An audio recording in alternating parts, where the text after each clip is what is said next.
Welcome everybody to the Heart Coherence Collaborative. It's so unbelievably amazing to be here with you all. We truly love this community. It means so much to us. My heart is over full just being here with you, being here with Leah, and being here with Ellen. We have an amazing guest speaker today, Ellen Meredith, who Leah's going to introduce after we do our meditation. But thank you, Ellen, for being here. So let's start out like we always do, by diving into the heart together. So if everyone wants to put your hand on your heart and just focus your attention in the area of your heart, and imagine that your breath is flowing in and out of your heart, your chest area, breathing a little slower and deeper than usual. Try a pace of 5 seconds on the in-breath, 5 seconds on the out-breath, in and out through the heart. We'll just do this for a minute.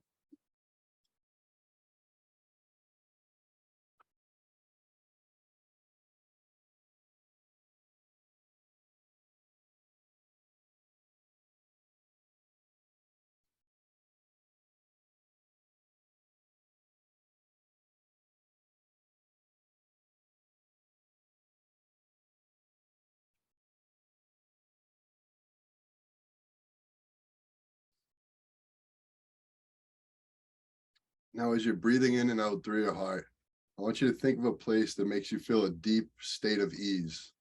Maybe this is out in nature, out in the snow. Maybe it's at a relative's house, by the ocean, just any place that makes you feel a deep state of ease. And as you're breathing in and out through your heart, draw in that ease with every breath.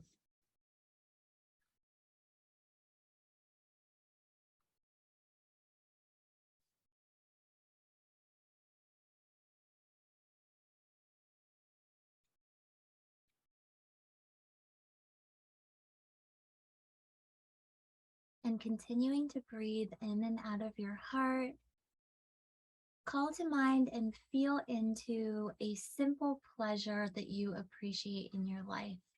It could be the feel of your bed in the morning, could be coffee or tea. It could be a nice conversation with your best friend. Smile and breathe in a feeling of appreciation for this simple pleasure in your life.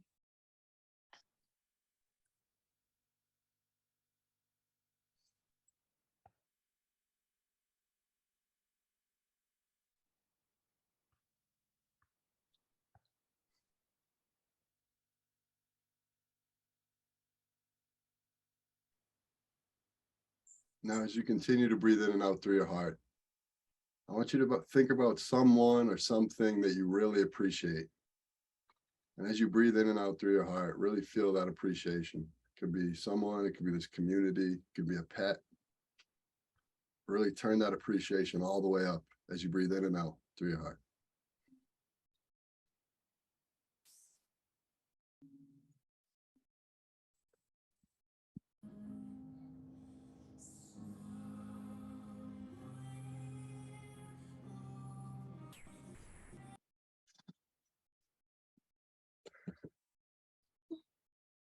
And continuing to breathe in and out of your heart, breathe in a feeling of compassion or love for yourself, and breathe out a feeling of good wishes or compassion for this group, the people that are here now, and all the rest of our members and people who will watch this video.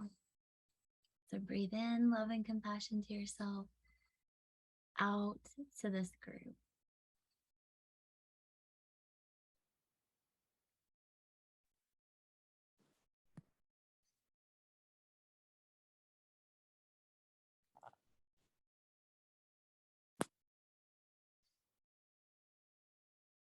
All right, whenever you're ready, you can come back. Open your eyes.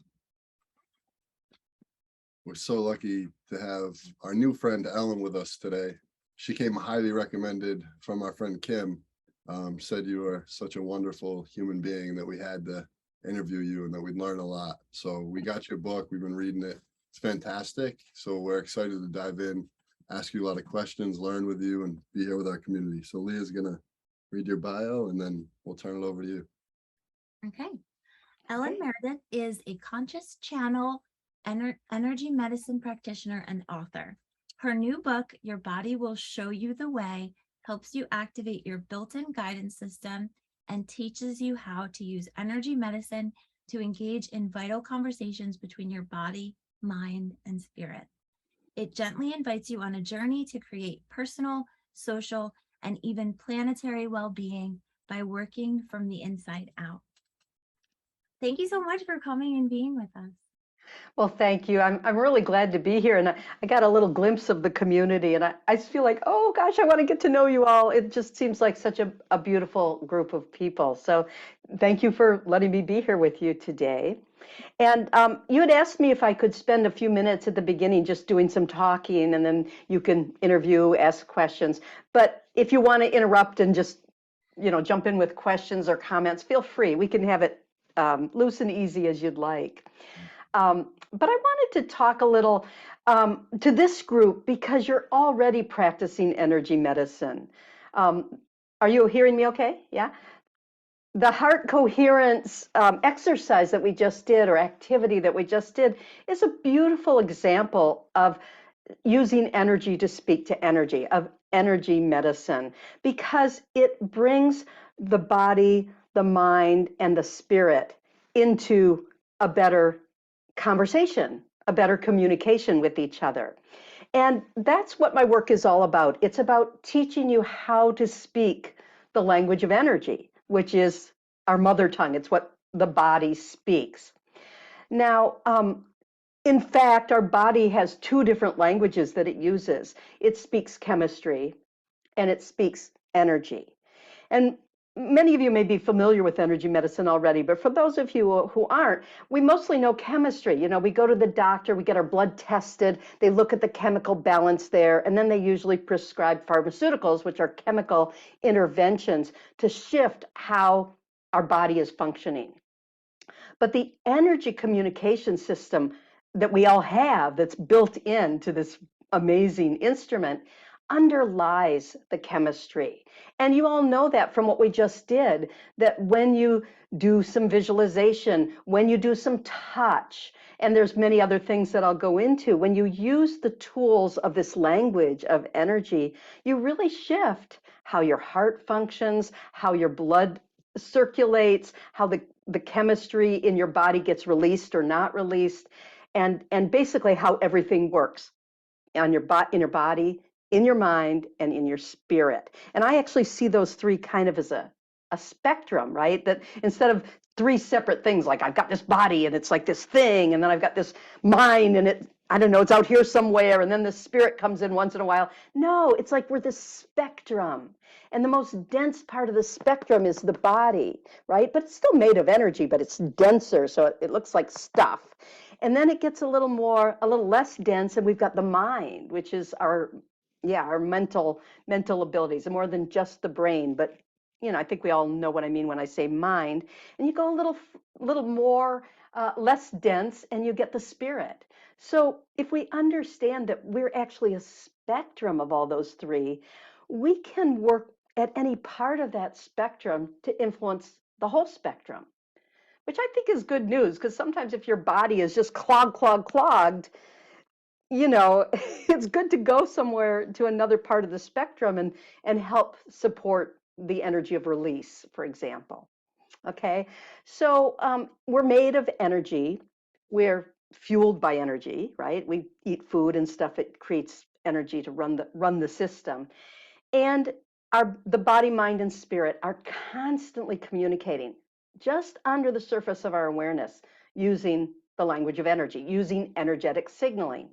Now, the heart, which is the focus of the heart coherence work, which is so beautiful, the heart is the most electric part of the whole body. That it has the most electricity and the plus minus signaling of the body. And a lot of what happens in the body is directed by that communication or plus minus signaling of the heart, right?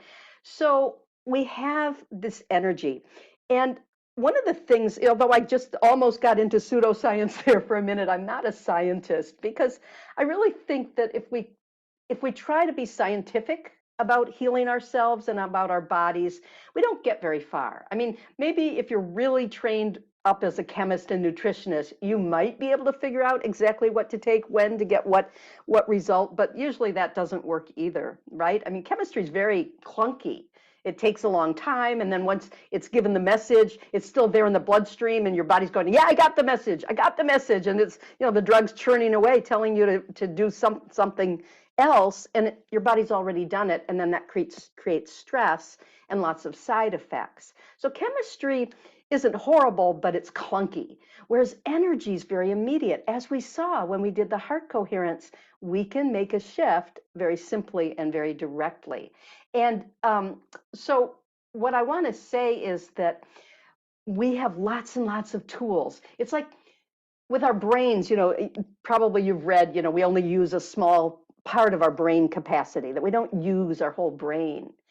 And in a way, we don't use our whole energy system either, the whole capacity to speak energy to energy. And I'd love to, can I just give an example of this, a kind of participatory one, rather than talk. So let's, the language of energy includes not only visualization and touch, which we just did with the heart coherence exercise, it includes gesture, it includes sound, color or visualization, rhythm, touch, and emotional feeling as well, sensation and feeling, taste, smell, and there's all kinds of other subtle senses. For example, we have the radar, like when you're walking through a group and you don't bump into anyone, and you're kind of walking through a group and you don't bump into anyone, you're using your radar, and that's one of our senses that maybe our culture doesn't recognize as much. So those are all part of the vocabulary of the language of energy. So for example, say you're feeling really tight, like find a place on your body that feels kind of tight and put your hand on it. And I like to start with the body. It doesn't have to be, it can be in your mind or your life. You can put it on your job out there, but let's start with something on the body for tonight. And I'm going right to my neck, and I see Kyle is too. We're twins. And then what I'd like to invite you to do is make up a gesture of release. So with your other hand or with the hand that's holding, do something like, I'm going to grab that tightness, and I'm going to breathe in, and I'm going to exhale and pull that tightness right out. But you can make any gesture you want. Now you notice I didn't stick to gesture, I used breath. And that's another part of the language of energy that moves things. So you can use breath, but play with a gesture. Then go back to that place or another place. And now look at what color is in there. Like what, if you sort of shut your eyes and said, what color is that place right now?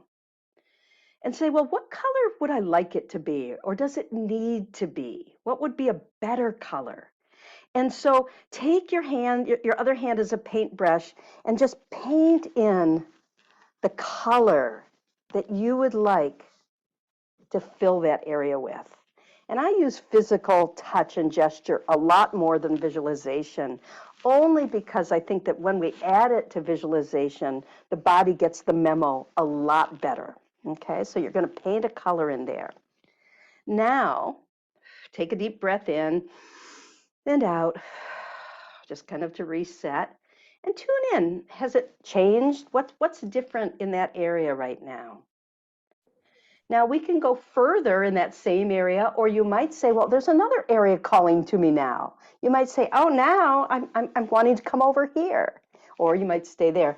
And what I invite you to do is sing a song or a sound to this other place. It might be a lullaby, it might be, it might be hard rock, whatever comes to you, but what song is needed there?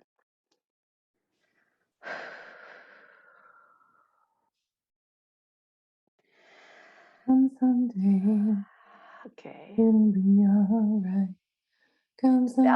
Valerie, if you'd like to mute your microphone, that would be great. Although I love your song, I'm going to use it for me too. Lovely. Okay. Great. Okay, and now how about a rhythm? Take your fingertips and tap a rhythm just intuitively. You feel that one of those two areas wants. I want to go back to my original area now, and I'm just tapping a rhythm on that area.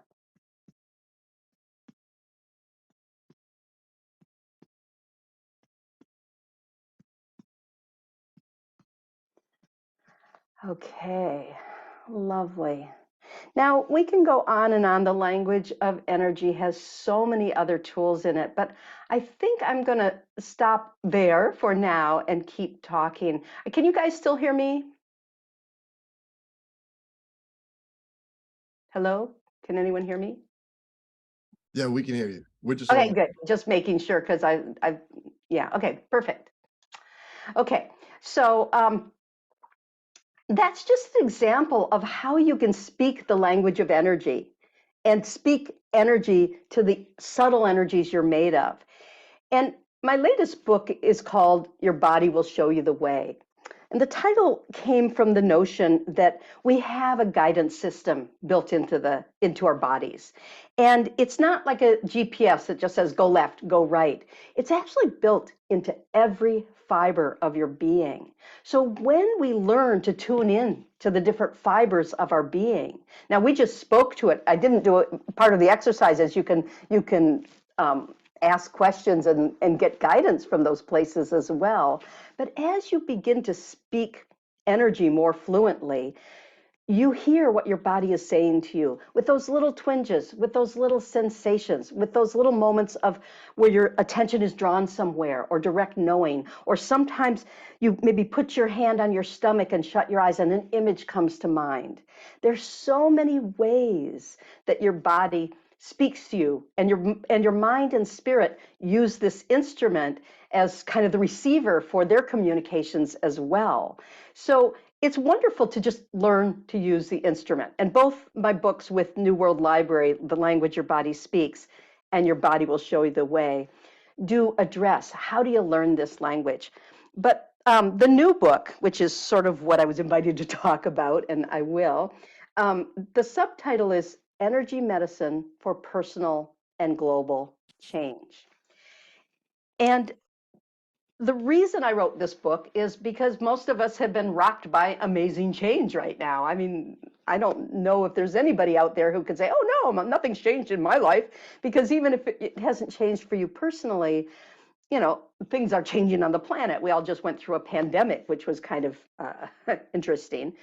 And not only is there more and more change happening, but most of us feel like it's accelerating, that, we just get used to one thing and then something else changes and something else changes. And there's so much information right in our face about it that it's not like it takes a couple months to get to us. We know right away.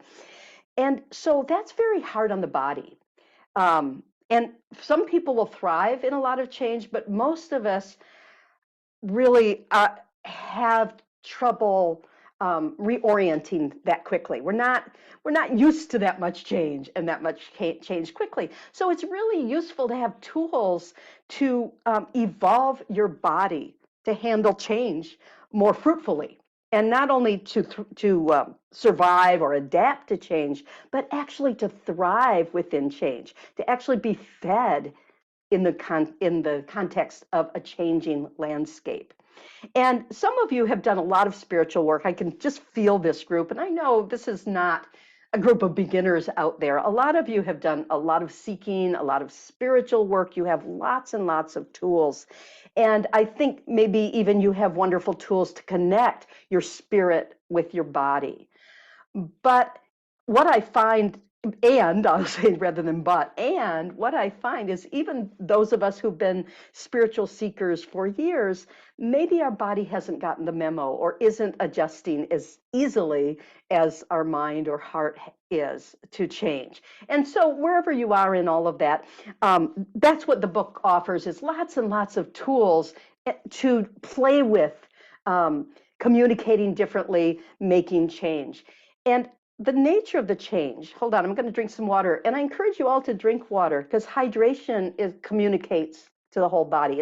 Water is a communicator, right? And so it conducts information. So the more water we have, I'm sorry, my beautiful bottle is starting squeaking, but oh well, that's it.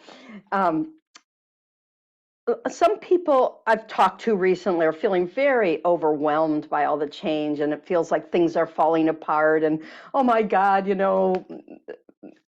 bad energies are rising and in our face a lot. Evil is, showing its face. And I think that there's more than that. I think that it's not just things falling apart. I actually think it's like a tooth erupting. You know how when a baby gets a new tooth, the gum gets all yucky and all inflamed and it hurts like heck, and then the tooth comes in? When we get the tooth, we really like it. But that process of emergence, of awakening, of something coming in is often very uncomfortable.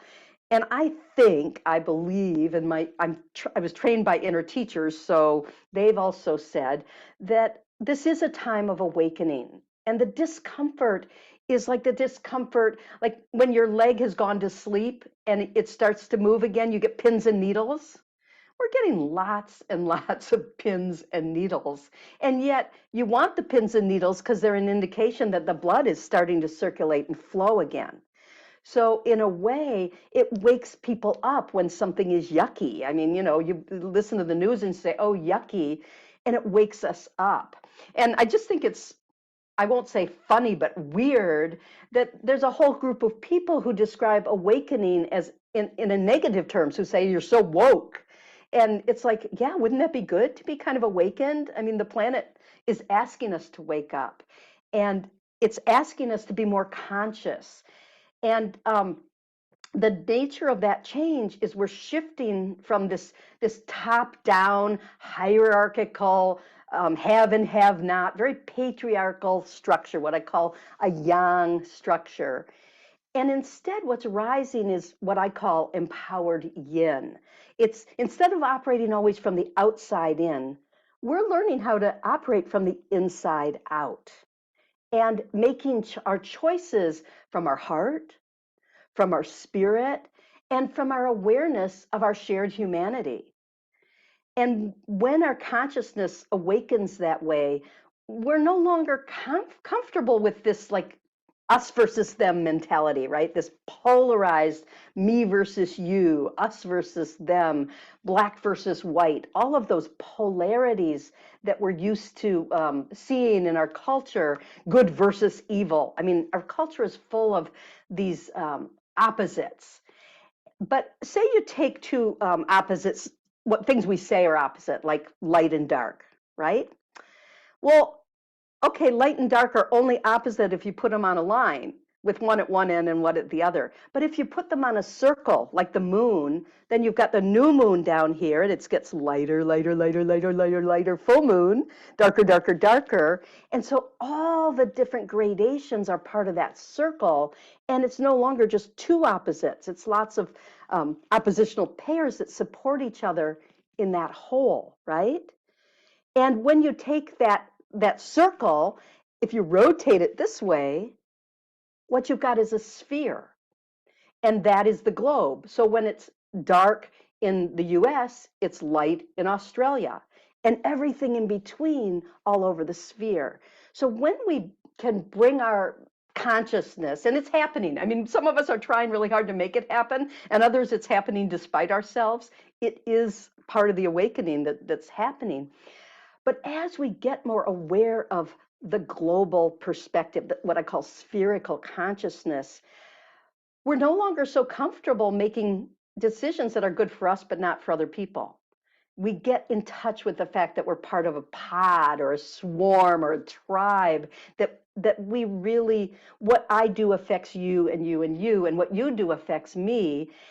And a lot of other things happen. Okay, so that's kind of the general context of, I think, what this change is about, is we can no longer self-righteously say, well, we're right and they're wrong, because this little voice in our head says, however, if I look at it from their perspective and from where they stand, I can see some validity in what they think, or I can see why they think what they think, and maybe their awakening isn't to agree with me. Their awakening is to relocate their humanity because they've been so frightened by all the changes that they're not in their humanity, they're in their reactivity.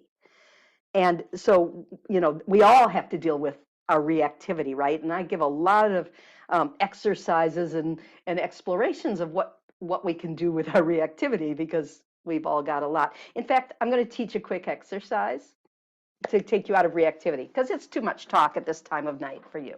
So I have to get up to show you, and you can either do it standing or sitting. What happens, one of the things that happens when we get reactive to someone or something is we, different parts of our energy field flip their polarity. They're supposed to go like in, out, in, out, in, out at different layers. And then some of the layers start flipping and go the other way. So you look like a big porcupine when you're in reactivity. Like for someone who sees your energies, you just look like this big porcupine. So this exercise is called the Porcupine Reset. And what we're basically going to do is we're going to grab energy at the top of our heads. We're going to breathe in and pull it straight up. We're going to breathe out and we're going to arc down and out kind of along the sphere as we exhale. And you're going to tack that energy to the ground.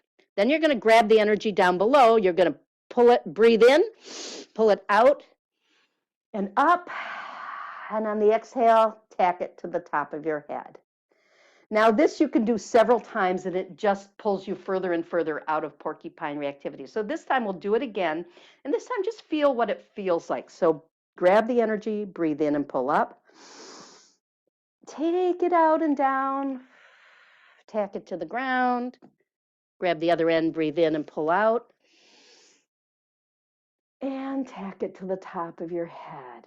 Okay, that's a porcupine reset. And that helps when you're reacting to things in the world, the news around you, other people.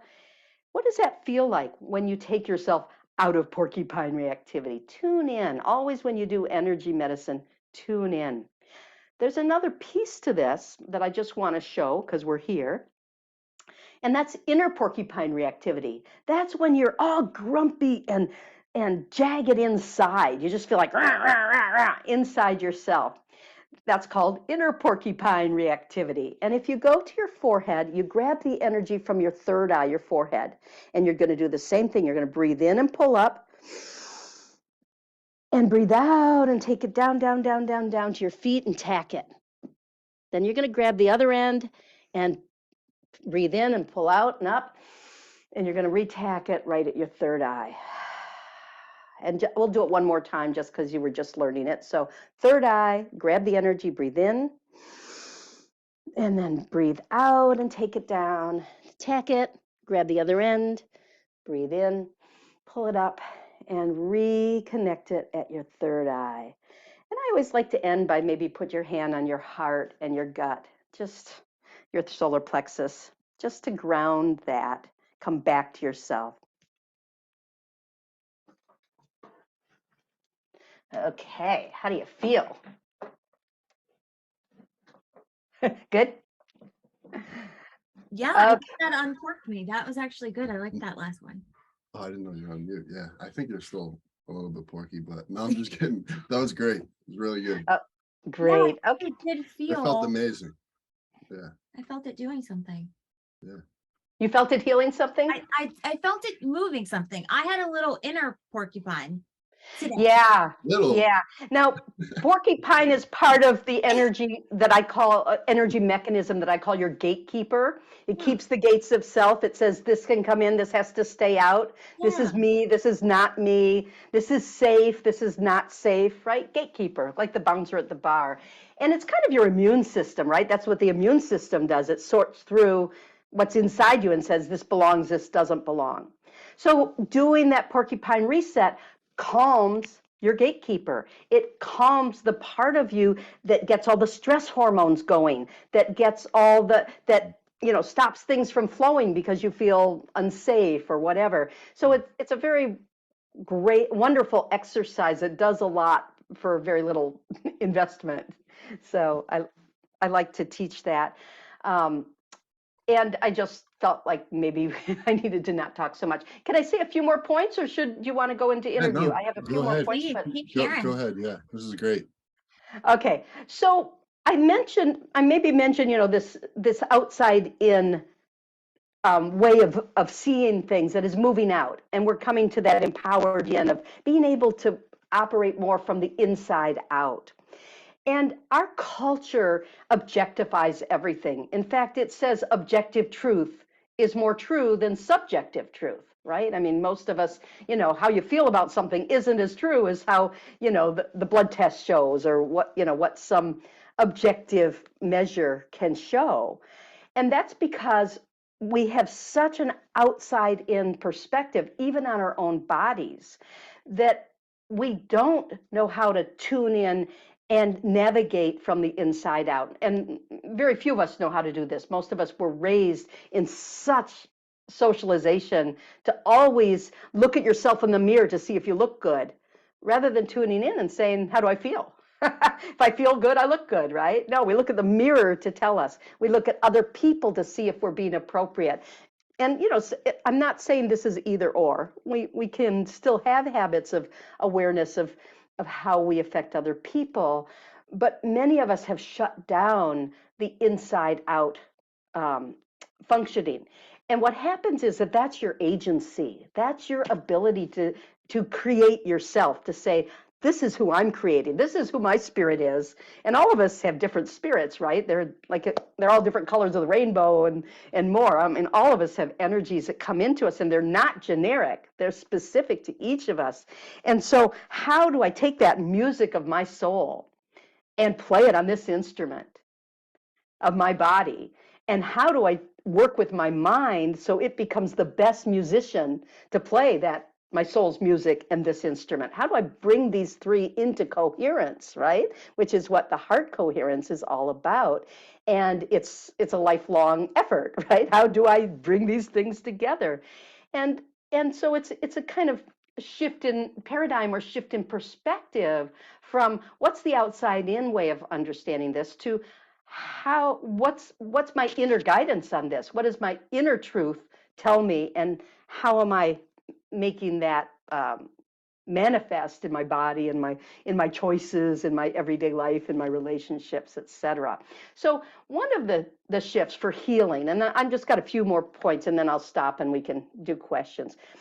One of the shifts when you think about healing in our culture, I'll get a new client, they'll come in and I'll say, well, how healthy, how are you doing? How healthy do you feel? And they say, well, I'm healthy. I eat well, I sleep well, I meditate, I exercise regularly. And they'll make this list of inputs and say, I've got these inputs, so I'm healthy. Or they'll say, I'm doing all the right things and I'm still not healthy. And that's because health doesn't come from what we put in. It comes from the dynamics of what's happening here inside. And, you can put the highest quality food, sleep, meditation, etc. in through, this is what I'm doing to be well. But if moment by moment you don't know how to adjust, gee, my heart and my gut aren't talking right now. Let's get them talking. My heart and my head lost communication for a moment. Let's bring them back. My left and right side aren't working in unison, and how can I get the integration between the left and right side going in this moment? If we don't have ways to work with our own dynamics, then we're at the mercy of outside experts to tell us how we are and tell us how to fix it. And almost always that advice doesn't fit. It's somebody else's soul's truth, not your soul's truth. So that's why I think it's so important to show up and pay attention to the body, which we did. I mean, you folks are already doing it with the heart coherence work. You show up, and instead of acting upon, someone said to me the other day, she had a back injury. And she said, I've been very aggressive. I've been using this kind of stimulator, and I've been taking these pills, and I've been doing this and doing that. And she said, what I don't do is just touch it lightly and listen. What I've never done is just tune in and let my back injury show me what it needs moment by moment. What I don't do is interact. I act upon myself. I don't interact with myself. And so this style of inside out energy medicine, inside out healing, working from the inside, is rooted in interaction of constant back and forth, not just what's wrong and how do I fix it, getting the right answer, but what's going on and how can I participate?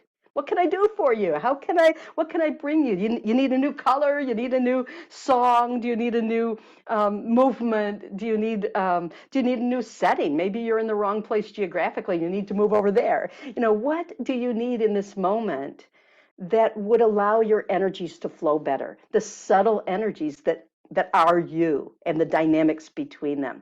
So then similarly, our culture says, set your goals. Okay, we ask kids, what do you want to be when you grow up? We don't ask kids, what makes your heart sing?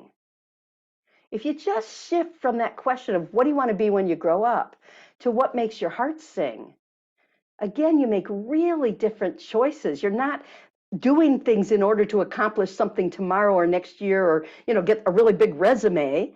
You're doing things because that makes your heart sing. And as we all know from heart coherence, when your heart sings, your whole body can sing. It is the real center of this instrument. So it's wellness as a journey, not something that when I get well, I will like myself, or when I get well, then I'll treat myself better. It's how I live moment by moment is the whole thing. It's the journey is the point, and we have destinations along the way, but it's like the moon. If you only like the new moon and the full moon, you miss all those wonderful moons that are in between.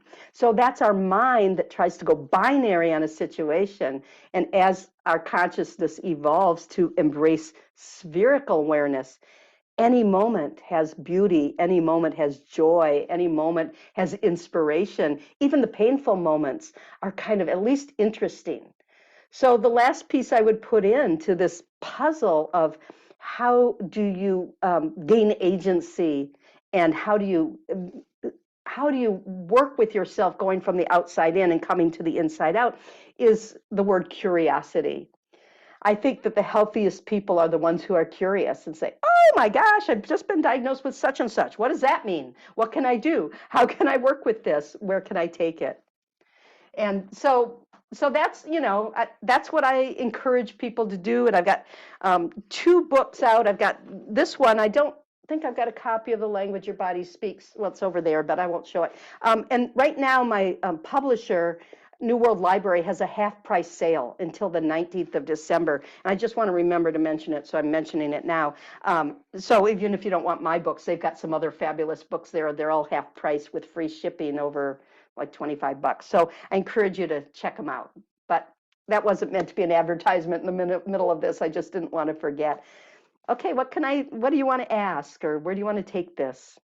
Thank you so much, Ellen. That was amazing. Thank you. Yeah, so what we'll do now is we'll open it up. If anyone has any questions, just raise your Zoom hand and we'll call on you.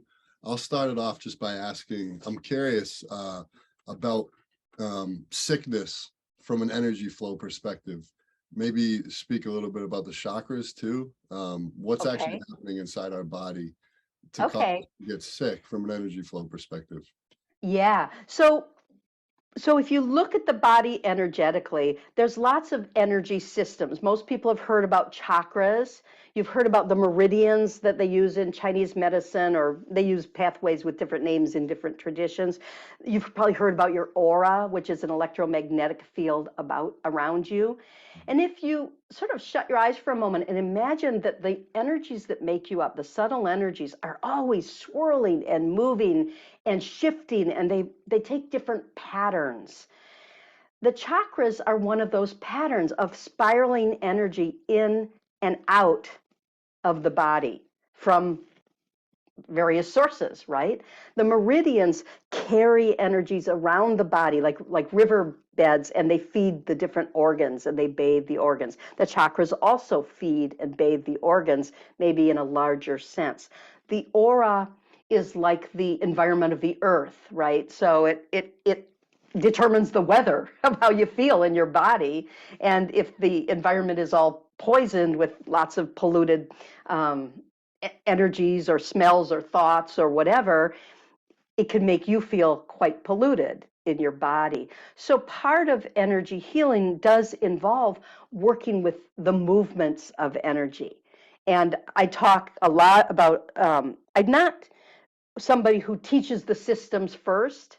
I start with the communication first, and then we go into how can you communicate with your chakras. And I have like a little exercise called fishing in the chakras. That's quite fun, where you throw in a fishing line to see what the chakra wants to teach you today about that energy. And so I've got a whole exercise to play with that. But I think that what we need to get away from is thinking in mechanistic terms. Like, here's systems. I've got to adjust my aura, and I've got to fix my chakras, and I've got to, and that's how we think. We think of ourselves mechanistically. But if you think of it more as a dance of energies, then when you're dancing, you automatically adjust your muscles, hopefully, so you don't fall over. You automatically stretch or contract to make different shapes that you feel you want to make. So dance is a wonderful model for working with energies, because we really are supporting them to move the way they're designed to move, but we're also tuning into how are they moving and what do they need. And one of the things that is part of this new book, Your Body Will Show You the Way, is I introduce the energy streams, and they're sometimes called meridians, but I was taught originally by my inner teachers to call them energy streams. And I actually teach people how to go into the stream and assess what's going on with that energy, not in a kind of checklist way, but almost like you'd go to see, well, what's the health of this stream? I mean, is there a dam that some beaver put in there that is keeping the water from flowing? Are the banks eroding? And then to do some energy medicine work to actually reinstate the flow of those meridians. And I have those both in written form and in, I have MP3 files that you can download to listen to them and be guided. I call them guided visits. So, in terms of self-healing, too often, again, we say, here's the problem. How do I fix it? We start with that diagnosis and what's wrong, and we say, what do I do to fix it? Instead, I say, well, here's the soul, here's this spirit, here's this body and mind, and we all have to get along and work together. What's needed to make this thrive? What's needed for this dance to be a joyous and wonderful dance? Where is it too tight? Where is it too open? Where does it need some boundaries? Where does it need boundaries changed or released? Where does it need a different pattern, a different color or a different song or a different rhythm? And that's where all these tools I was talking about come in, because that's what heals it and that's what changes it. And then, of course, I teach lots of exercises like the Porcupine Reset that speak to various energy systems. So throughout both books, I talk about what are some of the energy systems, but it's not a systematic approach, because that'd be like teaching a language and like, here's the nouns, here's how you work with nouns, now here's the verbs, here's how you work with verbs. But that's not how we learn language. How we learn language is, what do you want to say? And how are some ways to say that, or how are some ways to get that meaning across? And so I like to really promote a total immersion approach to learning the language of energy, rather than memorizing, conversations. If you've ever studied a foreign language, they make you memorize these dialogues, and they're ridiculous. Like, you never ever would say that to anyone, but you have to memorize how to say all these things you would never ever say. And I've studied a lot of foreign languages, and I never liked that, because I've got these great phrases and no reason to say them to anyone. And yet, here's what I really want to say. And so I really take a constructivist approach to this as well, to healing, of what do you want to accomplish? And what are some of your tools for doing that? And let your body show you where to do that. I could give one more exercise, or we could do more questions. We love exercise. We love exercises. I thought so. Anyone has I any do questions, too. be sure to raise your Zoom hand just so we can call on you. Okay, so this one's called Healing Hands. And so you're just going to rub your hands together to activate them. And now you've got two beautiful healing hands. So you ask one hand, where do you want to go? Where on my body? We'll start with body. You can also do mind or life, but I'm going to go, where on my body do you want to go right now? Okay, and you put your hand there. And then you go to the other hand and say, well, where do you want to go? and you let your hand, it just knows, you don't have to overthink it, just let your hand go where it wants to go. And you just hold both of these places and you listen. What your hands speak fluent energy. So what are your hands saying to these two places on your body? And what is your body saying to your two hands? Because they don't just speak, your hands can hear. So what is each hand hearing?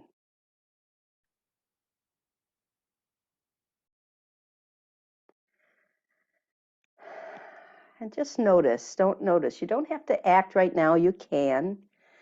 And then after a while, you might ask one hand, do you want to stay where you are or do you want to move somewhere else? And my hand wants to move, so I'm going to move it where it wants to go. And then you ask the other hand, do you want to stay where you are or do you want to move somewhere else? And mine goes here. And then again, you listen. What are your hands saying? You let your mind learn from your body, from your hands, but also just pay attention to what's happening in your body as you do these different holds. And you can continue that. That can follow. It actually can heal lots of circuitry that's very individualized. And usually people say, how long do I do it? And I say, well, till you run out of time, you get bored, or you just feel like you've come to a place of resolution, like, okay, that's enough for now. It's called Healing Hands. And it's a lovely way to just engage in dialogue and figure out what you want to say and what your body wants to say to you right now.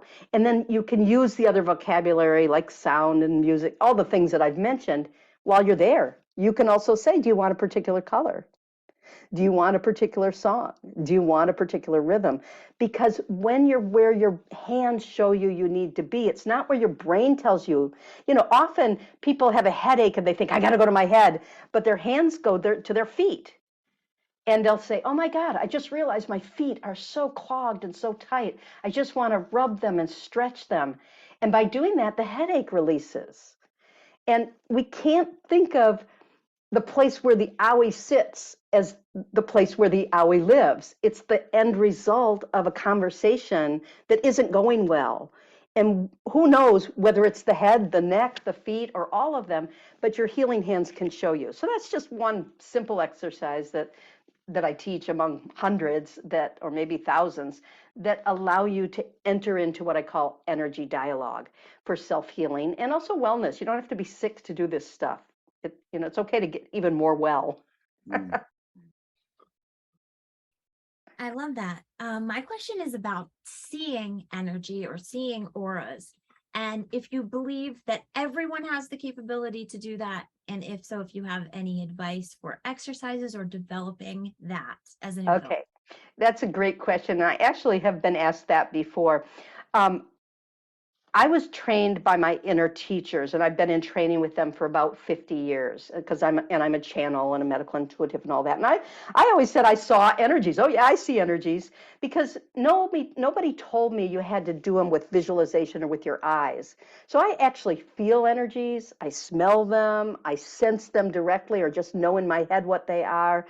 I particularly hear them. And I do sometimes see them or get imagery, and I use all my senses to perceive energies. Then I met Donna Eden, who's a dear friend, and she sees energies like nobody's business, but she also feels them. And very often, she's known for seeing energies, but very often she feels them way before she looks at them to see them. And so the first thing I say is, don't expect yourself to do it in a certain way. I mean, those exercises that open your third eye and all of that, they're not horrible, they're fine. But you may be perceiving energies just by direct knowing. Like people who process very intellectually and are very kind of up in their brains, you could say, okay, what's out of balance in your body? And they can just say, oh, it's my liver, without even thinking about it. And you can say to them, okay, what percentage is it out? And they'll go 23% functioning right now. And you can actually, if you can energy test, I've done that with people who don't believe they can perceive energies, and they're very accurate. So the point about learning to see aura or see all your energies, because aura is just like, can you see the weather? Sure. You can see the wind in the trees and the grass, and you can see the rain through the window, against the window. And you know, do we see weather? No, we see its effects. You can see what's going on in the aura through its effects, the same way you see weather. And then some people, the more they perceive energies, using whatever, it could be sensation, imagination, whatever, the more the other senses open up. And so I would say go with the senses that really work for you. I actually I used to teach divination at a master's program in arts and consciousness. So I had my students design, this was years ago, like 30 some years ago, had my students design their own divination tool, which is a tool to help you perceive energy. And this one woman came in, she had about 50 earrings, sets of earrings. She said, this is my earring collection. And I know by what earring someone chooses, what the energetic issue is. So I can do readings for people because I ask them to ask a question, then select an earring, and then I can interpret their question based on the earring. And I love that. I just think that's like the most wonderful thing when we are freed from having to see energies the way you read people in books and they say, I see them and I see these patterns, and you try, and you ignore the fact that you're very perceptive about energies. You know when your partner's not feeling well. You know when your dog's feeling kind of weirded out. You know so much all day long. Most of us, unless we're really, we're differently structured in our brain functioning, most of us do pick up cues all day long about the energies that make us up. That's what I say, mind, body, spirit, constantly communicating just under our awareness. But we use it all day long. So take ownership, or own the fact that you already see energies. And it's built into the system, the capacity to perceive energies, and expand that by asking what's happening right now energetically. What color comes to me? What sound comes to me? What sensation do I get? What image do I get? What does it taste like in my mouth? Use all your senses. What do I just know directly? What do I feel? Where do I feel movement? Where do I feel not movement? That field thing of, like the shepherd doesn't watch every sheep, but it knows when there's a disturbance in the flock. That's another sense that I don't have a name for, other than, field. I do have a name for it. I think I called it field perception. Anyway, so that's a long answer to say, don't try to see the aura, just let the aura communicate and see how that works for you, and then build on that ability, and the others open up. Thank you very much. I see George with his hand up, so we'll go to George. Hey, hello. Yeah, I kind of first just a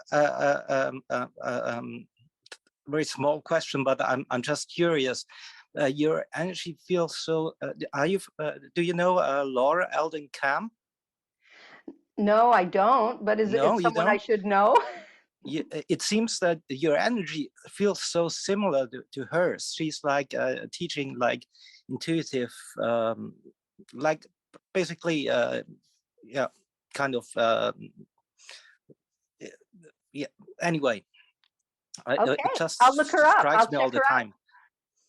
Thank you. And the question, actually I have two questions, but they might be the same one. So in the past, I really enjoyed going for walks. I enjoyed doing kind of qigong exercises, but just intuitively, just letting the energy of the earth come into my body and move it, and so on. And I've been struggling with chronic fatigue for a very long time, and I got kind of into the pipeline into psychiatry, and now I'm on psychiatric drugs and so on. And I always had the feeling that the day I'm able to move my body again and do qigong again and walk again and have that sense of movement again in my body, that's when I will be able to heal myself very quickly. but Yeah. I'm still not there. And the other thing is, we did that exercise at the beginning, and so I concentrated on what immediately came into my consciousness is my lower back area, my sacral area, and the lower part of the spine. And what I noticed is that I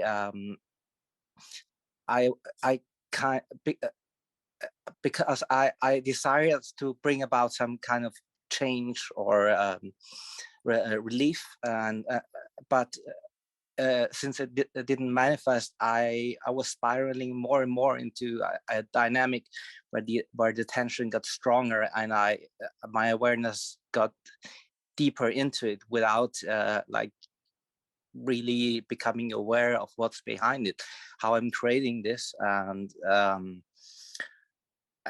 that's like really a pattern I've been having since I was a small child, and it's kind of a pattern of addiction and distraction. So at some point you just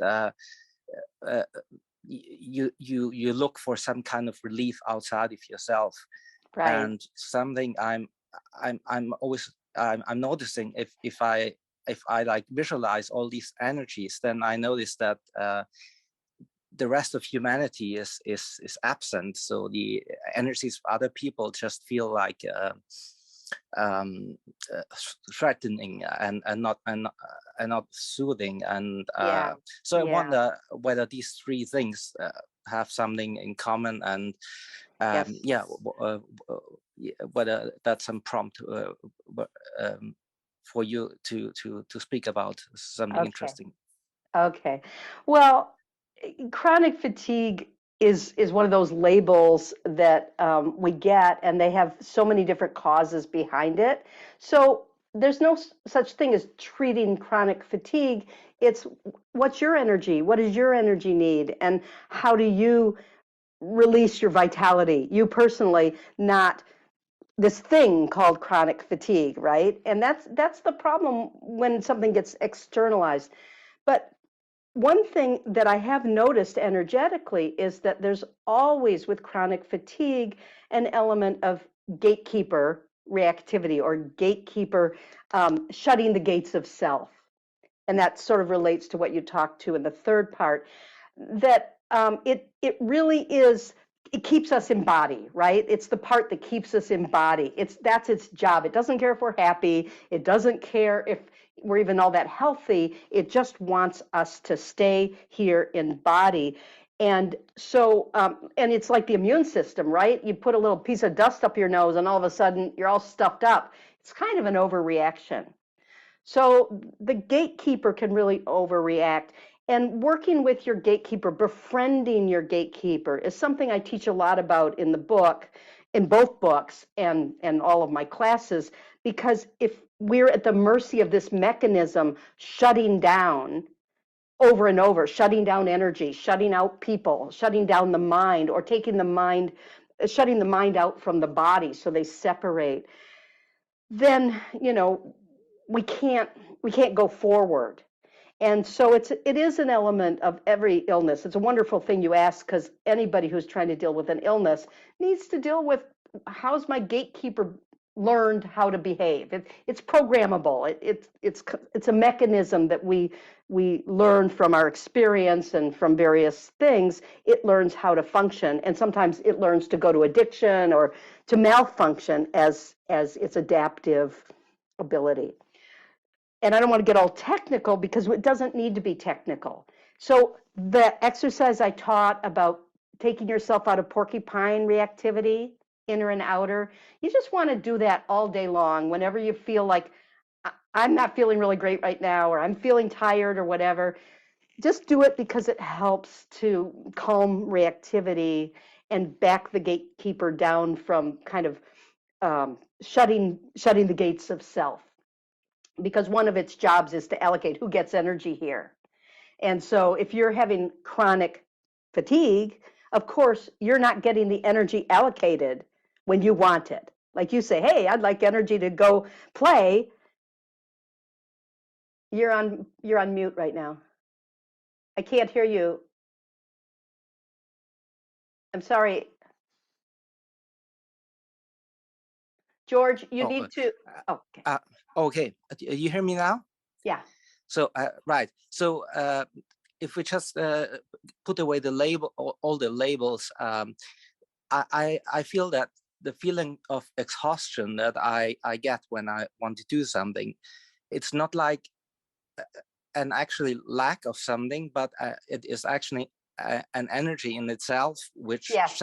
shuts down everything. Yeah, that's your And gatekeeper. That is your gatekeeper. okay. And so is it similar to the concept of ego taught by many people? No, ego is very much a psychological construct. And the problem with psychological constructs is that they don't see the body, mind, and spirit as a spectrum. They see the psyche as influencing the body. It can go from the body to your mind, or your mind to your body, or body to spirit. To me, it's all the same spectrum. Ego is a bit of a container, but rather than trying to intellectualize this, because it seems like your mind can't control your body, maybe you want to reverse it and start letting your body show your mind how to evolve a better relationship. And so doing the heart, the heart coherence thing is wonderful. Doing the exercises I've taught. There's another simple one where you can put your hand on your heart and your hand on your solar plexus, then cross your ankles and breathe in through your nose on a count of 3 and out through your mouth on the count of 5. And so basically you're breathing out longer than you breathe in. That literally calms your gatekeeper. It calms your vagus nerve, which is part of the gatekeeper, the physicality of the gatekeeper. It calms a lot of things. And then you say, eventually you'd like to do Qigong, eventually you'd like to do this. My teachers always said, rather than saying, down the road I want to dance, they say, right now, what's one thing you can do that embodies dance or Qigong? Make up a fake Qigong exercise that you could do sitting down or lying in your bed if you're too tired to move. And it might be just waving a finger a little bit. It might be something very subtle. I've had clients who could barely move. They were so discombobulated. And just doing the process of connecting in, subtle movements, just asking, in this moment, is there one movement that feels like it would help? Doesn't have to fix everything, just one movement that would help. The more you do that, the more your body shows you what it needs in order to heal.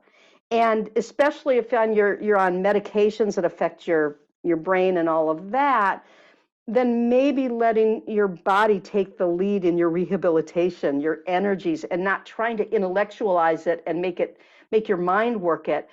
Make it be a little more simple presence in your physical instrument as best you can. Because that moment of addiction, it is so powerful. You want to reach for something. And you can say, okay, in 3 minutes, I'm going to go for, name your drug. But right now, I'm just going to put my 2 hands and do that healing hands thing. And just see what happens. See where my hands want to go for 3 minutes before I do my addictive thing. 9 times out of 10, at the end of 3 minutes, you're not going to want the addictive substance anymore, the food or the sugar or the alcohol or the drug, because your body will feel heard and seen. Your gatekeeper will calm down and stop reaching for the old habit. It will start to create a new one. So that, I don't think I can go much further with your individual questions, but in general, that's true for all of you. I really get what you mean, and I've been working in this direction, and that's why I really wanted to. If I just go into my body and just without any cognitive process whatsoever, so there's this what feels like a blockage in my lower back, and there's so much energy there, and that's like the creative energy and the sexual energy, right? And it wants to provide my body with all this energy to do all these things and to move and everything. Right. And it's because it's blocked. There is there is so much anger, and I feel it in my liver. And Right. the more I focus on it, the stronger it gets. And Right. and that's actually when the kind of the addictive patterns are Yeah. activated, because Yeah. that's when I feel I cannot, because it's so strong, the energy is so strong that for example, I try to move my fingers and doing qigong, and then this energy kicks in, and then I'm in this dynamic where there's this extremely strong life energy, and then it's blocked, and then it just So I'm going to cut you off a little, but I'm going to respond, and then I'm going to take questions from other people. If you put your hand on that place and then use your other hand, since it's blocked and it can't flow out, maybe use your other hand to give a little of that energy to your head, a little of that energy to your heart, a little to your cheeks, to distribute it manually using the other hand to just siphon that life energy and then send it back into your body. Sometimes that helps. The other is the exercise I gave with the color. So play around and see if there's something that helps rather than, either attacking it or spiraling into it. Experiment, get curious and say, what might help that energy get somewhere else? Do I need a bypass? Do I need a blockage bypass where I siphon it with, out through one hand and send it? So play with that, see how it goes. I've got 2 books out there. You can check out the work of Donna Eden, who has lots and lots of wonderful materials that can help you just begin to build a vocabulary of the language of energy for communicating and making a shift. You're not doing it all at once. This isn't about the right answer. This is about, how about a little of this? What if I try that? What if, it's like a conversation. You don't always get to the point right away. Sometimes you have to have a lot of dialogue before someone really opens up and tells you what's really going on. And it may be that you're not having long enough efforts at back and forth with either that part of your body, your liver, even your beautiful brain. And I think you've got a lot of good instinct, intuition, and maybe you're not yet giving yourself permission to just play with it. So I'm going to give you permission. Get curious, play with this wonderful intuition you have, and just see where it takes you. Not because you're fixing what's wrong, but because you're bored being stuck where you are. And you don't want to be stuck. So let's see where else I can flow, at least in my present state. Maybe I can expand a little here. Maybe I can make a connection there. Maybe I can just hold 2 things and get them talking better. And start there without expecting to get big results, because sometimes the results come when you stop trying, kind of like when people, try to have a baby and they can't, and then when they go to adopt a baby, that's when they get pregnant because they've given up. And sometimes we have to work with ourselves a little like that. Our gatekeeper doesn't like to be forced. It likes to be cajoled. So that's my word for you, is curiosity and play around, but not brain games. Not like I'm going to figure this out. It's like I'm going to see what my body can show me in the moments when I'm not controlling everything with my brain that has sort of certain ideas of where it needs to go, and see what happens. Okay? Thanks so much. I already ordered your book 2 minutes into the call. Oh, great. Thank you. I don't know, maybe you still have a couple of seconds about the point. I think I need to go to someone else because nobody else has been able to ask questions. So listen back to what I've said. I put a lot of things into what I said to you, and I'm hoping that you'll hear what you need when you listen to it a second time. So I'm going to go back to Leah and Kyle, and thank you so much. What you asked and what you said and what you drew from me, I think will speak to a lot of people. So it was useful. I just think we need to share the question time a little. Okay. Helen, thank you so much for that answer. I'm wondering, how can our community support you? And what do you got going on that our followers can, Well, just, if you buy my books, great. If you don't have the money, get your library to buy my books. Because I'm of a certain age, my goal right now is to take my 40 years of practice and codify everything I know and make it as available, as cheap or free as possible, and get it out in the world. So really read my books, give them as gifts. Now that there's a half price sale until the 19th, it's a great time to buy them as gifts and give them to other people. And if this stuff works for you, teach it to people, share it with your friends, because I really believe we do live in a culture that tells us over and over again not to have agency over our body, not to be able to make a difference in our health, that, they've given us a diagnosis and there's no treatment for that, or the treatment is chemical. And I think we need to break through this belief, because it's just never been true in any other culture. I mean, there's healing everywhere. So that's all. I don't need a big following or any of that. I do teach courses on the Shift Network. I have a website, ellenmeredith.com. So I've got a wonderful do-it-yourself divination tool. It's like a toy you can play with. It's free on my website. So you can go in and do little readings for yourself that are totally fun. So that's a good reason to visit. So yeah, you don't need to support me, support yourselves, and then support the ones you love, support your own community. But if this material helps, then take it and make it yours. Wow.